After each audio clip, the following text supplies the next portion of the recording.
त्याच्यामध्ये काही लोकांनी थोडंसं हुल्लडबाजी केली। त्याच्यामध्ये 2 आरोपींना पहिल्यांदा आपण अटक केलं होतं। त्या आरोपींचा जामीन लवकर झाला नाही। आम्ही त्यांना विचारलं की अरे वा, तुम्ही एवढे 5000 लोक होता आणि त्या 5000 लोकांमध्ये तुमच्या मदतीला किती लोक आले, तुमच्या जामिनासाठी किती लोक आले? त्यांनी सांगितलं की कोणीही नाही आलं। एकाचा जामीन झाला, एकाचा जामीन आला किमान म्हणजे लगेच थोड्यासारखा होता, त्यालाही 8 दिवस लागले। म्हटलं तुम्ही हे जे काही केलंय ते तुम्ही कोणासाठी कशासाठी केलं आणि तुम्हाला तुमच्या मदतीला किती लोक आले?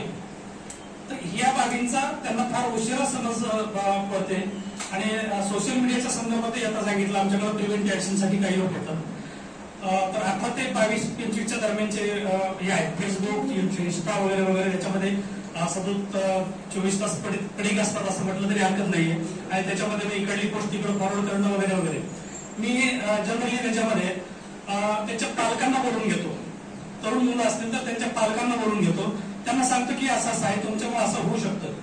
त्यांना या बाबी काही पालकांना माहीत नसतात, पण मग ते असं समाधान करतात की मी आता याचा मोबाईल काढून घेतो किमान एक 15 दिवसासाठी। मला बऱ्याच जणांनी असं आश्वासन दिलं की मी याचा मोबाईलच काढून घेतो आता, म्हणजे याला तरी थोडं तरी समजेल। म्हणजे अशा बाबी ह्या उदाहरणादाखल सांगितलेल्या।